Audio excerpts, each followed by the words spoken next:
मैं और मेरा भाई अपोकलिप्स में अपनी जान पर खेलकर 2 स्पिरिट एग बचाने में कामयाब हुए। मेरा भाई बिना किसी झिझके उनमें से फायर फीनिक्स गर्ल को छीन ले गया और मेरे लिए सिर्फ आइस स्नेक गर्ल को छोड़ दिया। लेकिन किसे पता था कि अचानक हाई टेम्परेचर अपोकलिप्स आ जाएगा। आइस स्नेक गर्ल की प्रोटेक्शन की वजह से मैं उस भयानक गर्मी से सुरक्षित बच गया, जबकि मेरा भाई जिस फायर फीनिक्स गर्ल को अपने साथ ले गया था वह अपनी इविल फायर को सहन न कर पाने की वजह से भीषण गर्मी में जिंदा जलकर मर गई। मरने से पहले मेरा भाई मुझे घूरते हुए गालियां देता रहा और मेरी आइस स्नेक गर्ल को भड़काकर उसी से मुझे जिंदा जकड़कर मरवा दिया। जब मैंने दोबारा आंखें खोली तो हैरान रह गया, क्योंकि हम दोनों उसी दिन वापस लौट आए थे जिस दिन दोनों स्पिरिट एग अभी अभी हैच हुए थे। इस बार भी मेरे भाई ने बिना एक पल गंवाए आइस स्नेक गर्ल को छीन लिया। उसे लगा कि अगर उसके पास आइस स्नेक गर्ल होगी तो वह आराम से हाई टेम्परेचर अपोकलिप्स में जिंदा रह पाएगा। लेकिन उसे यह नहीं पता था कि अपनी पावर बनाए रखने के लिए आइस स्नेक गर्ल को हर रोज ताजा खून पीना पड़ता है। पिछले जन्म में उसका मेरा खून आखिरी बूंद तक चूस लेना और फिर मुझे जिंदा जकड़कर मार डालना, वह दर्द आज भी मेरी यादों में ताजा है। मैंने अपने पास खड़ी आइस स्नेक गर्ल की तरफ देखा और अनजाने में ही मेरे शरीर में सिहरन दौड़ गई। बीस्ट क्लैन की परंपरा के अनुसार उन्हें अपने जीवन रक्षक से शादी करनी होती है। असल में मुझे फायर फीनिक्स गर्ल को अपने साथ ले जाना था, लेकिन मेरे भाई को आइस स्नेक गर्ल का ठंडा और डरावना चेहरा पसंद नहीं था, इसलिए उसने मेरी फायर फीनिक्स गर्ल छीन ली। किसे पता था कि सिर्फ 1 महीने बाद पूरी दुनिया का तापमान अचानक बढ़ जाएगा और हाई टेम्परेचर अपोकलिप्स आधिकारिक रूप से शुरू हो जाएगा। जैसा उसके नाम से ही साफ है, आइस स्नेक गर्ल के पास टेम्परेचर कम करने की पावर थी, जिससे वह अपने आसपास 3 मीटर तक का तापमान तुरंत गिरा सकती थी, जबकि फायर फीनिक्स गर्ल उसकी बिल्कुल उलट थी। मेरा भाई मेरी फायर फीनिक्स गर्ल को ले गया, लेकिन आखिर में वही भीषण गर्मी में जिंदा जलकर मर गया, जबकि मैं आइस स्नेक गर्ल की पावर की वजह से उस अपोकलिप्स से बिल्कुल प्रभावित नहीं हुआ। मेरे भाई को लगा कि मैंने उसकी बीस्ट पार्टनर छीन ली है, इसलिए मरने से पहले उसने आइस स्नेक गर्ल को उकसाकर मुझे मरवा दिया। उस समय मैं यह कहना चाहता था कि वह शुरू से ही मेरी थी, लेकिन मेरे भाई ने मेरी बात बीच में ही काट दी और बोला, इस सांप को मैंने हैच किया है, मुझे आइस स्नेक गर्ल चाहिए, फायर फीनिक्स गर्ल तुम ले जाओ। मैंने देखा कि वह बेसब्री से आइस स्नेक गर्ल की पतली कमर को अपनी बाहों में भर चुका था। उसी पल मुझे समझ आ गया कि वह भी मेरी तरह रीबर्थ लेकर आया है। मेरे होंठों पर हल्की मुस्कान आ गई। मैं तो यही सोच रहा था कि फायर फीनिक्स गर्ल को वापस कैसे हासिल करूं, लेकिन मेरे भाई को सिर्फ इतना पता था कि आइस स्नेक गर्ल के पास टेम्परेचर कम करने की पावर है। उसे यह बिल्कुल नहीं पता था कि इस पावर को बनाए रखने के लिए उसे हर दिन इंसानी खून पीना पड़ता है। इतना ही नहीं, उसके जहरीले दांत हर बार खून चूसते समय असहनीय दर्द देते हैं, जहर पूरे शरीर में फैल जाता है और इंसान की हालत मौत से भी बदतर हो जाती है। पिछले जन्म में मेरे भाई के लगातार उकसाने की वजह से आइस स्नेक गर्ल मेरा इतना खून पी चुकी थी कि मैं मरने की कगार पर पहुंच गया था। एक तरह से देखा जाए तो मुझे अपने भाई का शुक्रिया अदा करना चाहिए, क्योंकि आखिर में उसी ने मुझे जल्दी मौत दे दी। लेकिन इस जन्म में हर रोज सांप के जहरीले दांतों से खून चुसवाने की यातना मेरा भाई खुद सहेगा। पिछले जन्म में जब मैं आइस स्नेक गर्ल को अपने साथ ले गया था, तब वह मन से बिल्कुल तैयार नहीं थी। वह सिर्फ बीस्ट क्लैन के नियमों की वजह से मजबूरी में मेरी पत्नी बनी थी। लेकिन इस बार जैसे ही उसने सुना कि मेरा भाई उसे अपने साथ ले जाना चाहता है, उसने मेरे जवाब का इंतजार भी नहीं किया और तुरंत उसके पास जाकर खड़ी हो गई। फिर उसने शांत आवाज में कहा, शिंगचुआन, अब जब शिंगयू मुझे अपने साथ ले जाना चाहता है तो मैं अब उसी की हूँ, तुम अब मेरा पीछा मत करना। मैंने अपनी आंखें सिकोड़ ली। अब मुझे पूरा यकीन हो गया कि सिर्फ मैं और मेरा भाई ही नहीं, बल्कि आइस स्नेक गर्ल भी रीबर्थ लेकर आई है। आइस स्नेक गर्ल की बातें सुनकर मेरे भाई के चेहरे पर खुशी और घमंड साफ दिखाई देने लगा। उसने मेरी तरफ घमंड से देखते हुए कहा, क्या हुआ शिंगचुआन, यह आइस स्नेक गर्ल का अपना फैसला है, तुम उस बेकार फायर फीनिक्स गर्ल को लेकर घर चले जाओ। यह सुनकर मैं हल्का सा मुस्कुरा दिया और बोला, ठीक है, अगर छोटे भाई को आइस स्नेक गर्ल इतनी पसंद है तो बड़े भाई होने के नाते मैं उसे कैसे मना कर सकता हूँ। मेरे भाई शिंगयू जब मेरे पास से गुजरा तो जानबूझकर अपने कदम धीमे कर दिए। उसने घमंड से मुझे तिरछी नजर से देखा और मेरे कान के पास आकर धीमी आवाज में बोला, तुझे अभी तक पता नहीं है ना, बहुत जल्द हाई टेम्परेचर अपोकलिप्स आने वाला है। जिस दिन तू गर्मी सहन नहीं कर पाएगा और मेरे पैरों में गिरकर भीख मांगेगा, उस दिन अगर मेरा मूड अच्छा हुआ तो मैं आइस स्नेक गर्ल तुझे कुछ दिनों के लिए उधार दे दूंगा। उसकी बात सुनकर मैं मन ही मन मुस्कुराया। उसे अभी तक यह नहीं पता था कि आइस स्नेक गर्ल ने आखिर उसे ही क्यों चुना है। मैंने उसकी तरफ दोबारा नहीं देखा और कमरे के कोने में बैठी उस फायर फीनिक्स गर्ल की तरफ बढ़ गया, जो अभी अभी अंडे से निकली थी। वह अपने पंख समेटे एक कोने में दुखी हुई थी। उसके पंख अभी ठीक से खुले भी नहीं थे, लेकिन उसका पूरा शरीर डर से कांप रहा था। ये ऐसा डर था जो उसकी आत्मा तक में बस चुका था। जब उसने सुना कि मेरा भाई आइस स्नेक गर्ल को अपने साथ ले जा रहा है, तभी उसके चेहरे पर थोड़ी राहत आई, लेकिन उसने फिर भी सिर उठाने की हिम्मत नहीं की। मैं उसके सामने जाकर बोला, चलो। मेरी आवाज सुनते ही फायर फीनिक्स गर्ल बुरी तरह कांप गई और डर कर एक कदम पीछे हट गई। उसने कांपती आवाज में पूछा, शिंगचुआन, क्या आप सच में मुझे अपने साथ ले जाना चाहते हैं? मैंने उसका सिर सहलाने के लिए हाथ बढ़ाया, लेकिन उसने डर के मारे तुरंत अपनी आंखें बंद कर लीं। उसका पूरा शरीर तन गया और उसने खुद ही अपना सिर आगे कर दिया। वह कांपते हुए बोली, मैंने जानबूझकर कुछ नहीं किया, प्लीज मुझे मत मारिए। मेरा हाथ हवा में में ही रुक गया। ऐसा लगा जैसे किसी ने मेरे सीने पर भारी पत्थर रख दिया हो। मैंने धीरे से पूछा, मैं तुम्हें क्यों मारूंगा? फायर फीनिक्स गर्ल ने धीरे धीरे सिर उठाकर मेरी तरफ देखा। काफी देर बाद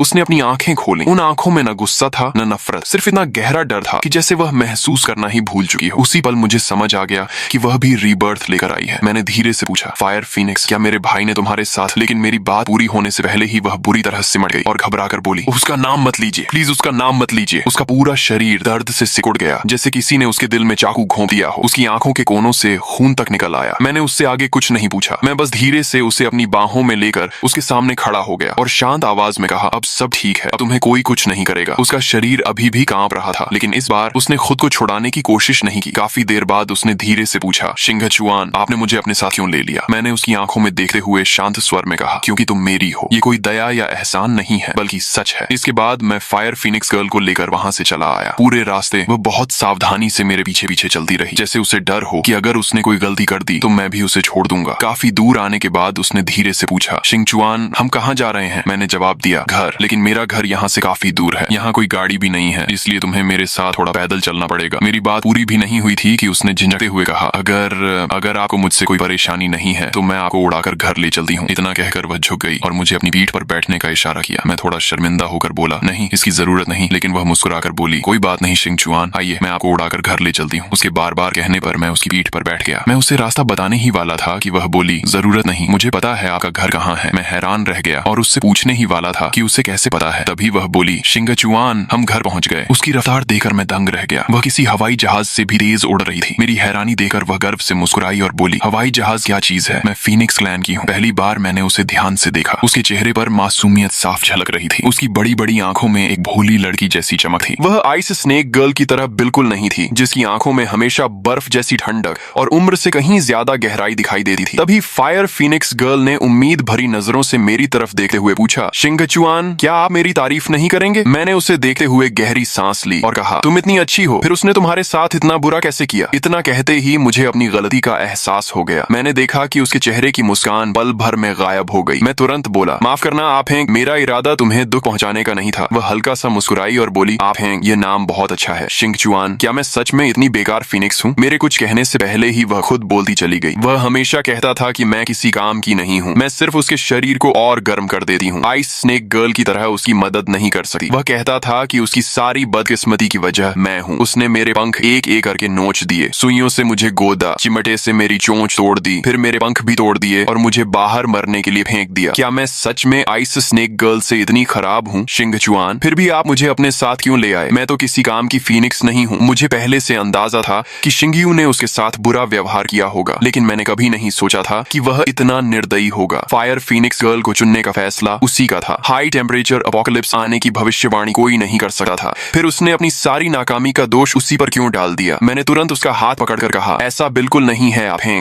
तुम उसकी कही हुई एक भी बात पर विश्वास मत करना। तुम बहुत अच्छी हो, तुम आइस स्नेक गर्ल से भी कहीं बेहतर हो। वह हल्का सा मुस्कुराई और बोली, मुझे पता है, आप सिर्फ मुझे दिलासा दे रहे हैं, लेकिन अब मैं पहले से बेहतर महसूस कर रही हूँ। मैंने सिर हिलाकर कहा, नहीं आप हैं, मैं तुम्हें दिलासा नहीं दे रहा, सच में तुम उससे कहीं बेहतर हो। और तुम्हें एक राज बताऊं, मैं भी रीबर्थ लेकर आया हूँ। ये सुनते ही उसकी आंखें चमक उठी। फिर मैंने उससे पिछले जन्म की पूरी कहानी बता दी कि कैसे आइस स्नेक गर्ल हर रोज मेरा खून पीती रही और आखिर में मुझे मार डाला। मेरी बात सुनकर वह हैरान रह गई और बोली, ये कैसे हो सकता है? हमारे बीस्ट क्लैन की परंपरा के अनुसार हम अपने उद्धारकर्ता के प्रति हमेशा वफादार रहते हैं, चाहे वह हमारे साथ जैसा भी व्यवहार करे, हमें सब सहना पड़ता है। अगर कोई इस नियम को तोड़ दे तो उसे बहुत भयानक सजा मिलती है। फिर उसने आपके साथ ऐसा करने की हिम्मत कैसे की? मैंने कड़वी मुस्कान के साथ सिर हिलाया और कहा, मुझे भी नहीं पता। फिर मैंने पूछा, आप हैं, वह सजा आखिर क्या होती है? उसने सिर हिलाकर कहा, मुझे भी ठीक से नहीं पता, बस इतना जानती हूँ कि वह बहुत भयानक होती है। मैंने बात बदलते हुए कहा, छोड़ो, अभी उन बातों के बारे में सोचने का समय नहीं है। हाई टेम्परेचर अपोकलिप्स आने वाला है, हमें उसकी तैयारी करनी होगी। हम दोनों ने काफी देर तक सोच विचार किया। एयर कंडीशनर खरीदने का कोई फायदा नहीं था, क्योंकि अपोकलिप्स शुरू होते ही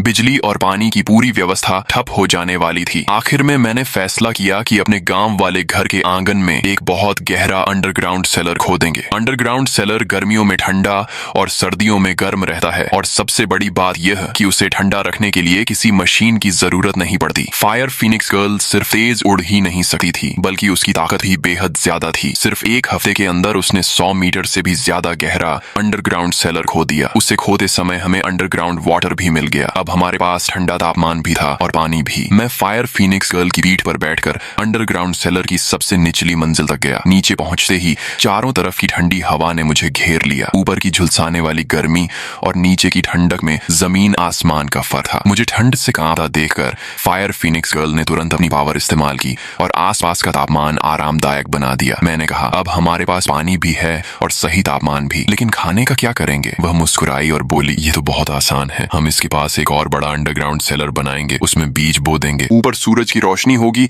और नीचे अंडरग्राउंड वाटर। जब हाई टेम्परेचर अपोकलिप्स आएगा तब वही तापमान पौधों के लिए सबसे अच्छा होगा। हमें सिर्फ 1 महीने का खाना जमा करना है, उसके बाद हमारी फसल तैयार हो जाएगी। इसके बाद हमने काम बांट लिया और हाई टेम्परेचर अपोकलिप्स आने से पहले सारी तैयारी पूरी कर ली। अगले दिन अपोकलिप्स आने वाला था। उस रात मैं फायर फीनिक्स गर्ल को अपनी बाहों में लेकर अंडरग्राउंड सेलर के बड़े बिस्तर पर लेट गया और सुबह का इंतजार करने लगा। अगली सुबह उठते ही मुझे महसूस हुआ कि अंडरग्राउंड सेलर का तापमान पहले से थोड़ा गर्म हो चुका है। ठंडी हवा अब आरामदायक लग रही थी। मैंने मुस्कुराकर कहा, आ गया हाई टेम्परेचर एपोकलिप्स, आखिर शुरू हो ही गया। फायर फीनिक्स गर्ल ने राहत की सांस लेते हुए कहा, अच्छा हुआ, अब मुझे हर समय अपनी पावर इस्तेमाल नहीं करनी पड़ेगी। पिछले कुछ दिनों से लगातार पावर चलाते चलाते मैं बुरी तरह थक गई हूँ। मेरा फीनिक्स ब्लड तक लगभग खत्म होने वाला है। मैं चौंक गया और पूछा, तुम्हारा मतलब पावर इस्तेमाल करने के लिए ब्लड खर्च होता है? वह मुस्कुराकर बोली, हाँ बिल्कुल, वैसे ही जैसे तुम लोग गेम खेलते समय माना खर्च करते हो, वैसे ही हम अपनी पावर इस्तेमाल करने के लिए ब्लड खर्च करते हैं। यह सुनते ही मैं फायर फीनिक्स गर्ल की तरफ दर्द और अपराध बोध से देखने लगा। मैंने कहा, तुमने मुझे पहले क्यों नहीं बताया? अगर मुझे कुछ दिन ठंड के बिना रहना पड़ता तो भी कोई बात नहीं थी। पिछले 1 महीने में फायर फीनिक्स गर्ल का डर और झिझक लगभग खत्म हो चुका था। उसने सीधे मेरा गाल पकड़कर हल्के से दबाया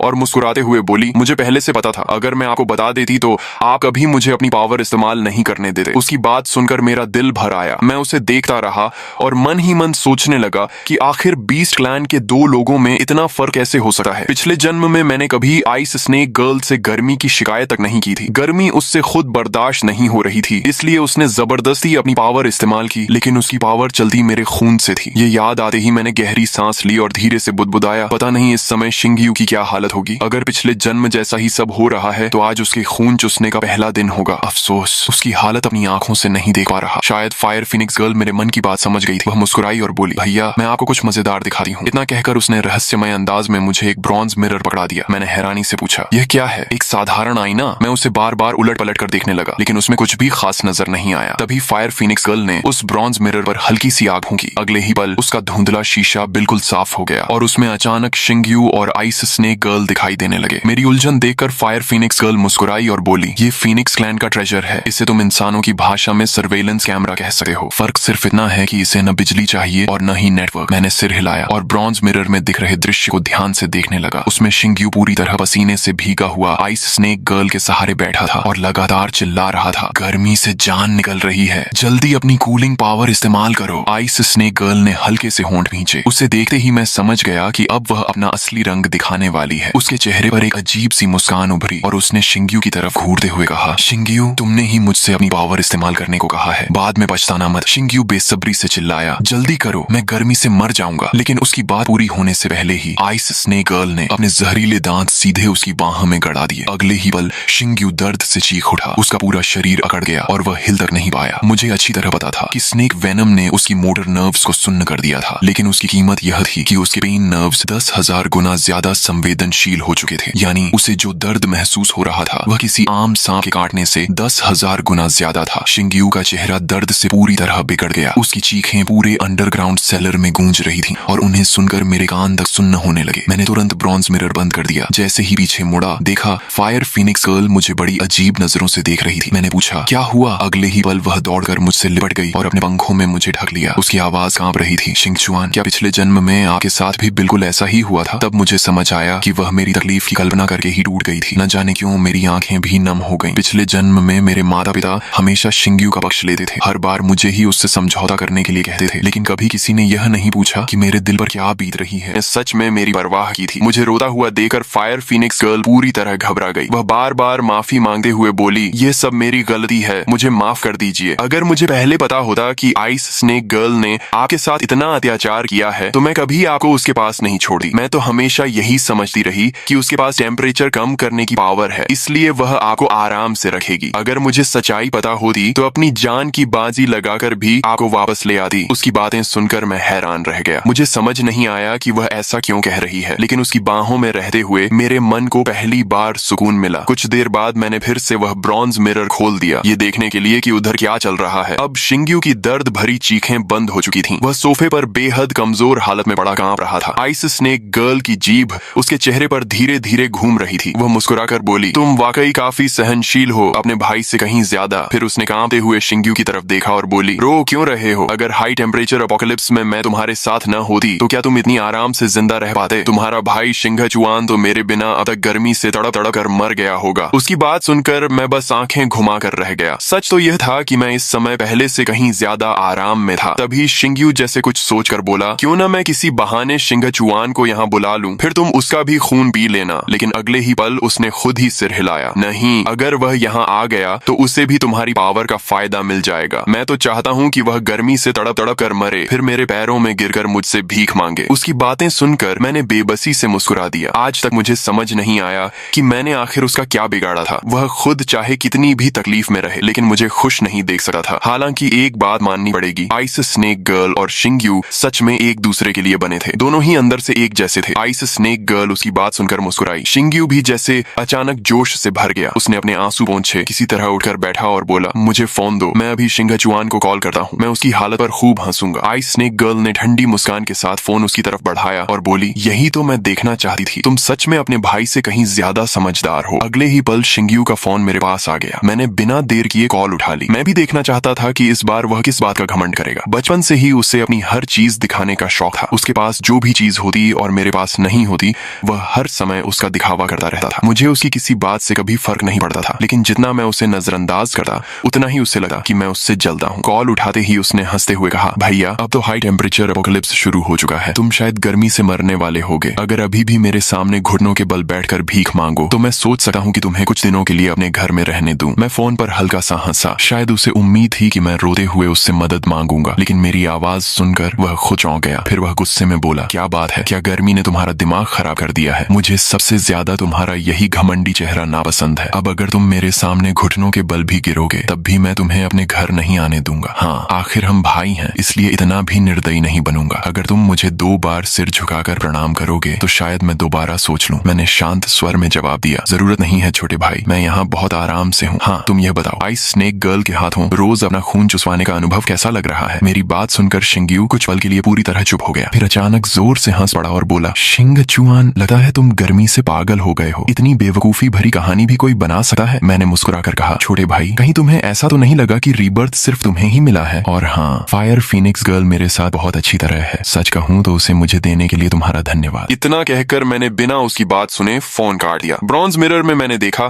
कि शिंग्यू ने गुस्से में फोन जमीन पर पटक दिया और पागलों की तरह चिल्लाने लगा। आइस स्नेक गर्ल ने भौहें सिकोड़ते हुए पूछा, अचानक तुम्हें क्या हो गया? शिंग्यू घबरा कर बोला, शिंगचुआन भी रीबर्थ लेकर आया है, उसे सब पता चल गया। मैंने पिछले जन्म में उसके साथ क्या किया था सब कुछ। आइस स्नेक गर्ल के होंठों पर हल्की मुस्कान आ गई। उसने बेपरवाही से कहा, तो क्या हुआ अगर उसे सब पता चल गया? उससे क्या फर्क पड़ता है? लेकिन शिंग्यू बेचैन होकर बोला, अब उसके सामने मेरी क्या इज्जत रह जाएगी? वह तो मन ही मन मुझ पर हंस रहा होगा। आइस स्नेक गर्ल ने उसका चेहरा पकड़ते हुए कहा, लेकिन उसे ठंडक कौन दे सकता है? मैं। और उसके पास क्या है? वह बेकार फायर फीनिक्स गर्ल, वह उसका क्या भला करेगी? ये सुनते ही शिंग्यू के चेहरे पर फिर से मुस्कान लौट आई। उसने सिर हिलाकर कहा, तुम ठीक कहती हो, शिंगचुआन मुझसे जल रहा होगा। इस समय वह गर्मी से जरूर तड़प रहा होगा। देखते हैं वह कब तक ककड़ दिखाता है। शिंग्यू की बात सुनकर आइस स्नेक गर्ल बेहद संतुष्ट दिखाई दी। उसने प्यार से उसके गाल पर हाथ फेरा और मुस्कुराते हुए बोली, बस ऐसे ही सोचो और खूब खाना खाया करो, तभी तो तुम्हारे शरीर में इतना खून रहेगा कि मैं हर दिन आराम से पी सकूं। आइस स्नेक गर्ल मुस्कुराकर बोली, अरे अभी का यह थोड़ा सा दर्द क्या मायने रखता है? ज्यादा से ज्यादा 1 हफ्ते बाद शिंगचुआन गर्मी से तड़पकर तुम्हारे पैरों में गिरकर रोते हुए मदद मांगेगा। शिंग्यू उस आइस स्नेक गर्ल की बातों में पूरी तरह आ गया और बार बार सिर हिलाने लगा। उसे बिल्कुल भी अंदाजा नहीं था कि आइस स्नेक गर्ल को सिर्फ उसका खून नहीं चाहिए था, बल्कि उसका असली मकसद उसकी सोल थी। पिछले जन्म में आइस स्नेक गर्ल को मेरे खून से अपनी पावर बनाए रखने के बाद भी एक सोल की जरूरत थी, लेकिन उसे किसी ऐसे इंसान की सोल चाहिए थी जो उसके जैसा स्वार्थी और निर्दयी हो। सिर्फ ऐसी सोल ही उसकी पावर को हमेशा के लिए स्थिर रख सकती थी। मेरी सोल उसकी शर्तों पर खरी नहीं उतरती थी, इसलिए उसने मुझसे कहा था कि मैं किसी तरह शिंग्यू को उसके पास ले आऊं। मुझे अच्छी तरह पता था कि अगर मैंने अपने भाई को वहां पहुंचा दिया तो उसे कैसी भयानक यातना झेलनी पड़ेगी, इसलिए मैंने साफ मना कर दिया था। लेकिन शिंगेयू ने उल्टा यही समझा कि मैं उससे जलता हूं और उसे अच्छा नहीं देख सकता। उस समय तक मैं उसे अपना छोटा भाई मानता था और हमारे भाईचारे की इज्जत करता था, लेकिन अपनी मौत के बाद ही मुझे समझ आया कि उसके दिल में मेरे लिए जरा भी अपनापन नहीं था। इस जन्म में मैंने तय कर लिया था कि अब मैं उसे कभी नहीं रोकूंगा, उसे जो करना है करने दूंगा। इसके बाद मैं और फायर फिनिक्स गर्ल कई दिनों तक बहुत सुकून से रहे। इस दौरान शिंगयू कई बार मुझे फोन करके अपने आराम की जिंदगी का दिखावा करता रहा। शुरू में मैं उसकी बातें चुपचाप सुन लेता था, लेकिन बाद में जब वह हद से ज्यादा परेशान करने लगा तो मैंने उसे वीडियो कॉल पर अपना अंडरग्राउंड सेलर दिखा दिया। मेरी रहने की जगह देखकर उसका चेहरा तुरंत काला पड़ गया। उस दिन के बाद उसने मुझे फोन करना लगभग बंद कर दिया और मेरी जिंदगी फिर से शांत हो गई। लेकिन न मैं और न ही फायर फिनिक्स गर्ल ये समझ पाए कि एक नया संकट धीरे धीरे हमारी तरफ बढ़ रहा था। एक रात हम दोनों अंडरग्राउंड सेलर में सो रहे थे कि अचानक मेरे चेहरे पर गिरती बारिश की बूंदों से मेरी आंख खुल गई। मैंने ऊपर देखा तो हैरान रह गया। इतने दिनों से झुलसाने वाला और बिल्कुल सूखा आसमान अचानक बारिश बरसा रहा था। अच्छी बात यह थी कि बारिश का पानी गर्म तो था, लेकिन इतना नहीं कि उसे सहा न जा सके। उसका तापमान लगभग 20-25 डिग्री के आसपास था। शुरुआत में हमने इस पर ज्यादा ध्यान नहीं दिया, लेकिन वह बारिश लगातार कई दिनों तक बिना रुके होती रही। अंडरग्राउंड सेलर में पानी धीरे धीरे भरने लगा और कुछ ही दिनों में वह हमारे टखनों तक पहुंच गया। फायर फिनिक्स गर्ल ने मुझसे कहा कि मैं नीचे ही रहूं, जबकि वह ऊपर जाकर हालात देख कर आती है। काफी देर बाद वह वापस लौटी। उसके चेहरे पर साफ घबराहट थी। उसने कहा, बाहर पानी बहुत ज्यादा भर चुका है। हमारे अंडरग्राउंड सेलर के ऊपर ढक्कन होने की वजह से अभी तक हम बचे हुए हैं, लेकिन बाहर पानी इतनी तेजी से बढ़ रहा है कि अगर यही हाल रहा तो कुछ ही दिनों में पूरा अंडरग्राउंड सेलर पानी में डूब जाएगा। उसकी बात सुनकर मुझे सब समझ आ गया। मैंने कहा, इतनी भीषण गर्मी में शायद अंटार्कटिका की सारी बर्फ पिघल चुकी है। उसी वजह से समुद्र का पानी बढ़ रहा है और लगातार बारिश हो रही है। अगर ऐसा ही चलता रहा तो बहुत जल्द पूरी दुनिया में फ्लड आ जाएगा। उस समय हम दोनों इस अंडरग्राउंड सेलर में जिंदा ही डूब जाएंगे। फायर फिनिक्स गर्ल ने मेरी बात सुनी और तुरंत सहमत हो गई। मैंने गंभीर होकर कहा, हमें जितनी जल्दी हो सके यहाँ से निकलना होगा। उसने होंठ काटे हुए कहा, मुझे भी पता है कि अब यहाँ रहना सुरक्षित नहीं है, लेकिन अगर हम जमीन पर चले गए तो इतनी गर्मी में जिंदा कैसे रहेंगे। इतना कहते कहते उसने सिर झुका लिया और उदास होकर बोली, माफ करना शिंगचुआन, यह सब मेरी वजह से हो रहा है। मैं इतनी ताकतवर नहीं हूँ कि तुम्हें सुरक्षित रख सकूं। अगर उस दिन तुमने आइस स्नेक गर्ल को चुना होता तो। उसने अपनी बात पूरी भी नहीं की थी कि मैंने तुरंत उसका मुंह अपने हाथ से बंद कर दिया। मैं मुस्कुराकर बोला, ऐसी बात दोबारा मत कहना। अगर मैंने आइस स्नेक गर्ल को चुना होता तो शायद गर्मी से नहीं मरता, लेकिन उसके जहर और दर्द से जरूर मर जाता। मैं कुछ देर सोचता रहा। यूं बैठे रहने से कुछ नहीं होने वाला था। तभी अचानक मेरे दिमाग में एक शानदार योजना आई। मैंने उत्साहित होकर कहा, फायर फिनिक्स गर्ल, मेरे पास एक आइडिया है। उसने तुरंत मेरा हाथ पकड़ लिया और बोली, जल्दी बताइए शिंगचुआन। मैंने कहा, तुम उड़ सकती हो है ना, तो मुझे अपनी पीठ पर बैठाकर माउंट एवरेस्ट की चोटी पर ले चलो। वहाँ ऊंचाई बहुत ज्यादा है, इसलिए तापमान भी ठंडा होगा और चाहे समुद्र का पानी 1000 मीटर तक क्यों न बढ़ जाए, वहाँ तक कभी नहीं पहुँच पाएगा। मेरी बात सुनकर फायर फिनिक्स गर्ल खुशी से बार बार सिर हिलाने लगी। वो बोली, शिंगचुआन, आप सच में बहुत बुद्धिमान हैं। चलिए अभी चलते हैं। लेकिन तभी मुझे एक बात याद आई और मैंने सिर हिलाकर कहा, रुको, एक समस्या है। उसने पूछा, क्या? मैंने कहा, माउंट एवरेस्ट यहाँ से बहुत दूर है। इतनी लंबी उड़ान के दौरान हम रास्ते में ही गर्मी से मर सकते हैं। कुछ देर सोचने के बाद मैंने कहा, लगता है मुझे एक बार शिंगयू को फोन करना पड़ेगा और उससे मिलकर काम करने की बात करनी होगी। फायर फिनिक्स गर्ल कुछ कह पाती उससे पहले ही मैंने शिंगयू को कॉल लगा दिया। कॉल उठते ही वह हंसते हुए बोला, क्या हुआ? आखिर गर्मी बर्दाश्त नहीं हुई और अब मेरे सामने भीख मांगने आ गए? मैंने शांत स्वर में कहा, शिंगयू, लगातार बढ़ते तापमान की वजह से अंटार्कटिका की सारी बर्फ पिघल रही है। तुमने भी देखा होगा कि कई दिनों से लगातार बारिश हो रही है। उसने हंसते हुए कहा, तो उससे मेरा क्या लेना देना? मैंने समझाया, अगर यही बारिश चलती रही तो कुछ ही दिनों में पूरी दुनिया में फ्लड आ जाएगा। समुद्र का स्तर बहुत ऊपर उठ जाएगा। उस समय तुम और आइस स्नेक गर्ल भी नहीं बच पाओगे, इसलिए हमारे साथ मिल जाओ। फायर फिनिक्स गर्ल हम सबको माउंट एवरेस्ट की चोटी तक पहुंचा सकती है, वहां हम सुरक्षित रहेंगे। लेकिन शिंगयू जोर से हंस पड़ा और बोला, शिंगचुआन, तुम्हारी बातें सुनकर लगता है गर्मी ने तुम्हारा दिमाग जला दिया है। मैं 22वीं मंजिल पर रहता हूँ। अगर फ्लड आया भी तो पहले तुम डूबोगे, मैं नहीं। सच बताओ, तुम गर्मी से परेशान हो और घुटनों के बल मेरे सामने आना नहीं चाहते, इसलिए मुझे डराने की कोशिश कर रहे हो, है ना? मैंने गहरी सांस लेकर कहा, अगर तुम्हें यकीन नहीं है तो कोई बात नहीं, मैं तो बस चाहता था कि हम सब मिलकर बच जाएं। लेकिन उसने घमंड से कहा, अगर गर्मी सहन नहीं हो रही तो मेरे सामने घुटनों के बल आकर सिर झुका दो। मैं देखना चाहता हूँ कि तुम्हारा यह घमंड कब टूटा है। उसकी बातें सुनकर मैंने बिना कुछ कहे फोन काट दिया। फायर फिनिक्स गर्ल तुरंत मेरे पास आई और बोली, शिंगचुआन, क्या हुआ? आपने उससे बात क्यों की? मैंने उदास होकर कहा, मैं चाहता था कि हम मिलकर बचने की कोशिश करें। मेरी बात सुनते ही फायर फिनिक्स गर्ल नाराज हो गई। उसने गुस्से से कहा, आप उसके साथ क्यों मिलना चाहते हैं? वह बहुत बुरा इंसान है। उसने पिछले जन्म में मेरे साथ इतना अत्याचार किया और उसी की वजह से मैं आपसे अलग हो गई थी। उसका फूला हुआ चेहरा देखकर मुझे हंसी आ गई। मुझे हंसता देखकर वह और ज्यादा नाराज हो गई और बोली, आगे से कभी उससे बात मत करना। पिछले जन्म में मुझे अंडे से आपने निकाला था, लेकिन वह मुझे जबरदस्ती अपने साथ ले गया। इतने दिनों तक मैं उसे ही अपना उद्धारकर्ता समझती रही। बाद में मुझे पता चला कि वह तो मेरा असली उद्धारकर्ता था ही नहीं। मैंने हैरानी से पूछा, तुम्हें कैसे पता चला कि तुम्हें तुम्हें अंडे से मैंने निकाला था, वह मुस्कुराकर बोली, क्योंकि जब आपने मुझे हैच किया था तब आप गाना गा रहे थे। आपकी आवाज भले ही बहुत खराब थी, लेकिन वही आवाज मुझे हमेशा याद रही। बाद में जब शिंग्यू को गाते सुना तो मुझे समझ आ गया कि वह मेरा उद्धार करता नहीं हो सकता। मैं कई बार चुके से आपके पास वापस आना चाहती थी, लेकिन फिर हाई टेम्परेचर अपोकलिप्स आ गया। मैंने सोचा आइस स्नेक गर्ल के साथ आप खुश होंगे, इसलिए मैं चुप रही। मुझे क्या पता था कि उसने आपके साथ इतना बुरा किया होगा। उसकी बात सुनकर मैं शर्म से मुस्कुरा दिया। फिर मुझे अपनी और उसकी हालत याद आई। अगर हम गर्मी से नहीं मरे तो फ्लड में डूब जाएंगे। मैं अनजाने में फिर से आह भर बैठा। मैंने धीरे से कहा, लगता है दोबारा जिंदगी मिलने के बाद भी हम पिछले जन्म वाली किस्मत से नहीं बच पाएंगे। फायर फिनिक्स गर्ल ने हैरानी से मेरी तरफ देखा और बोली, आप ये क्या कह रहे हैं? मैं आपको माउंट एवरेस्ट की चोटी तक पहुंचा दूंगी। मैंने सिर हिलाकर कहा, रास्ता बहुत लंबा है, हो सकता है हम वहां पहुंचने से पहले ही गर्मी से मर जाएं। इसलिए मैं चाहता था कि आइस स्नेक गर्ल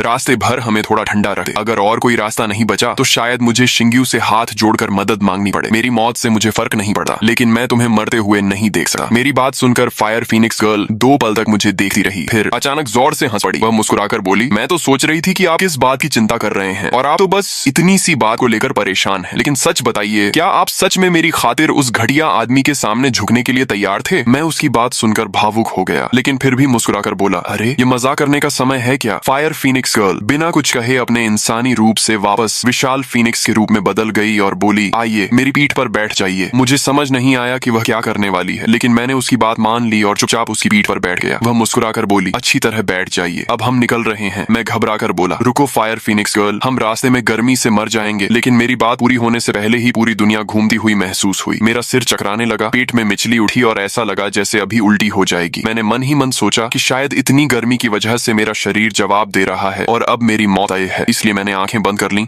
और मौत का इंतजार करने लगा। तभी मेरे कानों में फायर फिनिक्स गर्ल की हंसती हुई आवाज आई, शिंघचुआन, आपने आंखें क्यों बंद कर रखी हैं? इन्हें खोलिए। मैंने धीरे धीरे अपनी आंखें खोली और अगले ही पल हैरान रह गया। मेरे सामने का नजारा पूरी तरह बदल चुका था। मैंने अविश्वास से पूछा, फायर फिनिक्स गर्ल, ये जगह कहाँ है? वह गर्व से मुस्कुराई और बोली, माउंट एवरेस्ट की चोटी। मैं दंग रह गया और चिल्लाया, क्या हम इतनी जल्दी पहुंच गए? वह हंसते हुए बोली, बिल्कुल शिंघचुआन, फिनिक्स क्लैन की उड़ान की रफ्तार को कभी कम मत समझिए। मेरी आंखों में खुशी चमक उठी। मैंने उत्साहित होकर कहा, मतलब हम सच में बच गए? चारों तरफ ठंडी हवा चल रही थी। मैंने गहरी सांस लेकर कहा, वाह, यहाँ कितना ठंडा और सुहावना मौसम है। अब हमें अंडरग्राउंड सेलर में छिपकर रहने की जरूरत नहीं पड़ेगी। खुशी में मैं दौड़कर फायर फिनिक्स गर्ल से लिपट गया। मेरी टक्कर से वह लगभग गिर ही गई, लेकिन अगले ही पल मेरे पेट में फिर से मिचली उठी और मैं वहीं जोर से उल्टी करने लगा। फायर फिनिक्स गर्ल तुरंत घबरा गई। उसने जल्दी से मुझे पानी दिया और चिंता से बोली, शिंघचुआन, आपने पहले क्यों नहीं बताया कि आपको उड़ान में चक्कर आते हैं? अगर पता होता तो मैं धीरे उड़ती। मैंने शर्माते हुए कहा, मुझे हीट स्ट्रोक नहीं हुआ था, मैं तो बस फ्लाइंग सिकनेस का शिकार हो गया था। फिर अचानक मुझे एक बात याद आई। मैंने उसकी तरफ देखकर पूछा, फायर फिनिक्स गर्ल, जब तुम्हारे पास इतनी तेज स्पीड थी तो पिछले जन्म में तुम शिंग्यू को माउंट एवरेस्ट क्यों नहीं ले गई? उसने मासूमियत से पलकें झकाई और बोली, मुझे तो ये आइडिया आया ही नहीं था और शिंग्यू ने भी कभी ऐसा नहीं कहा। सच कहूं तो शिंघचुआन, आप बहुत बुद्धिमान हैं। उसकी बात सुनकर मैं मन ही मन अपनी तारीफ करके मुस्कुरा ही रहा था कि तभी मेरा फोन बज उठा। मैंने स्क्रीन देखी तो कॉल शिंग्यू की थी। कुछ पल सोचने के बाद मैंने कॉल उठा ली। दूसरी तरफ से शिंग्यू की आवाज आई, शिंघचुआन, तुमने पहले कहा था ना कि हम साथ मिलकर काम करें। मैंने अब सोच लिया है, आखिर तुम मेरे बड़े भाई हो, इसलिए मैं बड़ी मुश्किल से तुम्हारा प्रस्ताव मान रहा हूँ। घुटने टेकर सिर झुकाने की जरूरत नहीं है, लेकिन मेरे सामने घुटनों के बल बैठकर मुझसे मदद जरूर मांगनी होगी। उसकी बातें सुनते ही मैं जोर से हंस पड़ा। फिर मैंने तुरंत ब्रॉन्ज मिरर खोल दिया। मैं देखना चाहता था कि आखिर ऐसी कौन सी नौबत आ गई थी कि इतना घमंडी शिंग्यू खुद मुझे फोन करने पर मजबूर हो गया। जैसे ही ब्रॉन्ज मिरर में तस्वीर दिखाई दी, मैं समझ गया। उसके घर के बाहर आया फ्लड अब इतना बढ़ चुका था कि पानी उसकी इमारत की खिड़कियों तक पहुंचने वाला था। मुझे अब समझ आ गया कि आखिर शिंग्यू ने मुझे फोन क्यों किया था, लेकिन हैरानी की बात यह थी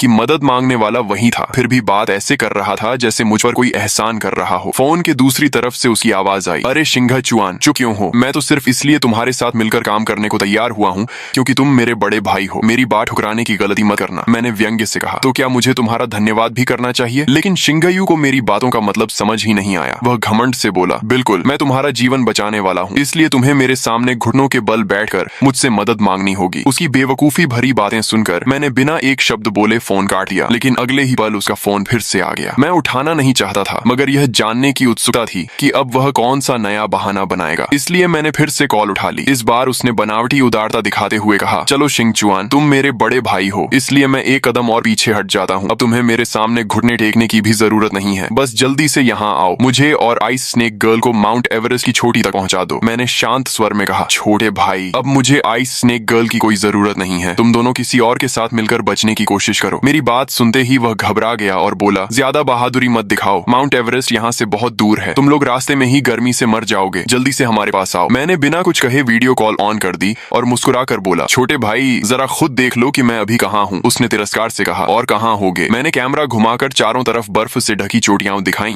और कहा, मैं इस समय माउंट एवरेस्ट की चोटी पर हूँ। ये देखकर शिंग्यू की आंखें फटी रह गईं। वह हकलाते हुए बोला, ये कैसे हो सकता है? आइस स्नेक गर्ल के बिना तुम रास्ते में ही गर्मी से मर जाते। मैं मुस्कुराया और बोला, शायद तुम भूल गए कि फायर फीनिक्स गर्ल की उड़ान की स्पीड किसी रॉकेट से कम नहीं है। और हाँ, मुझे इतनी अनमोल साथी देने के लिए तुम्हारा बहुत बहुत धन्यवाद। इतना कहकर मैंने फोन काट दिया। फिर मैंने ब्रॉन्ज मिरर खोला। उसमें शिंग्यू गुस्से से घर का सामान तोड़ रहा था। शोर सुनकर आइस स्नेक गर्ल कमरे से बाहर आई। उसे देखते ही शिंग्यू पागलों की तरह उस पर टूट पड़ा। वह उसे धक्का देने लगा, गालियां देने लगा और मौका देखकर उसके गाल पर जोरदार थप्पड़ भी मार दिया। यह दृश्य देखकर फायर फीनिक्स गर्ल का चेहरा उतर गया। उसने धीमे से पूछा, क्या पिछले जन्म में उसने आपके साथ भी ऐसा ही किया था? मैंने उसके सिर पर प्यार से हाथ फेरा। वह मेरे सीने से लग गई और भर्राई हुई आवाज में बोली, मेरे साथ तो वह इससे भी ज्यादा बुरा करता था। वह मुझे सुइयों से चुभोता था, चाकू से काटा था। और इतना कहते कहते उसकी आंखों से आंसू बहने लगे। मैं तुरंत ब्रॉन्ज मिरर बंद करने लगा, लेकिन उसने मेरा हाथ पकड़ लिया और बोली, नहीं, मैं देखना चाहती हूँ कि आइस स्नेक गर्ल उसके साथ वैसा ही व्यवहार करती है या नहीं जैसा मैंने उसके साथ किया था। क्या वह भी उसकी हर गलती सह लेगी? उसकी बात सुनकर मुझे एहसास हुआ कि वह जितनी मासूम दिखती है उतनी भोली नहीं रही। लेकिन शायद यह उसके लिए अच्छा ही था, क्योंकि मैं आइस स्नेक गर्ल को अच्छी तरह जानता था। मैंने कभी उसका बुरा नहीं किया था, फिर भी उसने मेरे साथ इतनी निर्दयता की थी। अब जब शिंग्यू ने खुद उसके ऊपर हाथ उठाया था तो वह उसे कभी नहीं छोड़ेगी। और सच भी यही हुआ। ब्रॉन्ज मिरर में आइस स्नेक गर्ल का चेहरा गुस्से से लाल हो चुका था। उसने एक झटके में शिंग्यू का गला पकड़ लिया और लगातार कई जोरदार थप्पड़ उसके चेहरे पर जड़ दी। कुछ ही सेकंड में उसका चेहरा सूज गया, होंठ फट गए और मुंह से खून बहने लगा। थोड़ी देर बाद उसके 2 दांत भी टूटकर जमीन पर गिर पड़े। आइस स्नेक गर्ल की आंखों में हत्या की चमक थी। वह ठंडी आवाज में बोली, शिंग्यू, तुम सच में बहुत घटिया इंसान हो। मेरी पावर का इस्तेमाल करके जिंदा रहते हो और ऊपर से मुझ पर हाथ उठाने की हिम्मत भी करते हो। लगता है तुम्हारी मौत का समय आ गया है। मार खाने के बाद शिंग्यू भी पागलों की तरह चिल्लाने लगा। उसने कहा, मैंने तुम्हें अपना खून इसलिए दिया क्योंकि तुम्हारी पावर से मैं जिंदा रह सकता था, लेकिन अब देखो, पूरा घर फ्लड में डूबने वाला है। अब तुम्हारा क्या फायदा? तुमसे अच्छा तो वह बेकार फायर फीनिक्स गर्ल थी। काश मैंने उसी को चुना होता। आइस स्नेक गर्ल हंस पड़ी और बोली, पिछले जन्म में तो तुमने उसी फायर फीनिक्स गर्ल को चुना था, तब तुम्हें उससे क्या मिला था? उसकी बात सुनकर शिंग्यू एक पल के लिए चुप हो गया। फिर आइस स्नेक गर्ल मुस्कुराकर बोली, लेकिन तुम्हारी एक बात ने मुझे याद दिला दिया कि अब यहाँ रुकने का कोई मतलब नहीं है। शिंग्यू की आंखों में उम्मीद चमक उठी। वह बोला, क्या तुम्हारे पास यहाँ से निकलने का कोई तरीका है? आइस स्नेक गर्ल ने लापरवाही से कहा, मेरी आइस पावर से इस फ्लड को जमा देना मेरे लिए कोई मुश्किल काम नहीं है। ये सुनते ही शिंग्यू खुशी से उछल पड़ा। हाँ, मैं तो भूल ही गया था कि तुम्हारे पास फ्रीजिंग पावर है। जल्दी करो, मुझे भी माउंट एवरेस्ट की चोटी पर ले चलो, फिर मैं शिंगचुआन को दिखाऊंगा कि आखिर जीता कौन। आइस स्नेक गर्ल ने अपनी जीभ बाहर निकाली और मुस्कुराकर बोली, शिंग्यू, तुम सच में बहुत जल्दी रंग बदल लेते हो। लेकिन शिंग्यू उत्साह से बोला, लेकिन क्या? आइस स्नेक गर्ल ने अपनी जहरीली स्नेक फैंग्स बाहर निकाली और ठंडी मुस्कान के साथ बोली, मैंने कब कहा कि मैं तुम्हें भी अपने साथ ले जाऊंगी। इस बार उसने पहले की तरह उसके हाथ या पैर पर नहीं, बल्कि सीधे उसकी गर्दन पर अपने जहरीले दांत गड़ा दी। शिंग्यू डर के मारे चिल्लाया, आइस स्नेक गर्ल, तुम क्या कर रही हो? अगर मैं मर गया तो तुम्हें खून कौन देगा? मेरे बिना तुम भी फ्लड में मर जाओगी। आइस स्नेक गर्ल ने ठंडे स्वर में कहा, वह पहले की बात ही। अब मुझे तुम्हारे खून की जरूरत नहीं रही। अब मुझे सिर्फ तुम्हारी सोल चाहिए। तुम्हारी सोल मिलते ही मैं हमेशा अपनी पावर इस्तेमाल कर सकूंगी। फिर मुझे कभी किसी के खून की जरूरत नहीं पड़ेगी। इतना कहकर उसने पूरी ताकत से उसकी गर्दन में अपने दांत गड़ा दिए। शिंग्यू का शरीर अस्वाभाविक तरीके से मरोड़ खाने लगा। वह लगभग आधे घंटे तक तड़पता रहा और फिर हमेशा के लिए शांत हो गया। लेकिन उसके मरते ही आइस स्नेक गर्ल खुद भी दर्द से कराहने लगी। उसने अपना गला पकड़ लिया और अपने असली स्नेक फॉर्म में बदल गई। ये देखकर मैंने हैरानी से फायर फीनिक्स गर्ल से पूछा, इससे क्या हो रहा है? उसने प्यार से मेरे सिर पर हाथ फेरते हुए कहा, शिंगचुआन, याद है मैंने आपको बीस्ट क्लैन के एंशिएंट रूल्स के बारे में बताया था? मैंने पूछा, कौन सा रूल? वह बोली, जब आपने मुझसे पूछा था कि मैं शिंग्यू का अत्याचार क्यों सहती रही, तब मैंने कहा था कि बीस्ट क्लैन के एंशिएंट रूल्स के अनुसार अगर कोई बीस्ट अपने सेवियर को नुकसान पहुंचाता है तो उसे भयानक पनिशमेंट मिलती है। आइस स्नेक गर्ल इस समय उसी एंशिएंट पनिशमेंट को झेल रही है। मैंने सिर हिलाया। अब सब कुछ समझ आ चुका था। ठीक उसी तरह जैसे कुछ देर पहले शिंग्यू तड़प रहा था, अब आइस स्नेक गर्ल भी जमीन पर दर्द से मरोड़ खा रही थी। काफी देर बाद उसकी भी सांसें हमेशा के लिए थम गईं। आखिरकार बुराई का अंत बुराई से ही हुआ। मैंने कभी नहीं सोचा था कि ये दोनों एक दूसरे को मारकर अपनी मौत बुलाएंगे। शायद यही उनके सारे पापों की सबसे उचित सजा थी।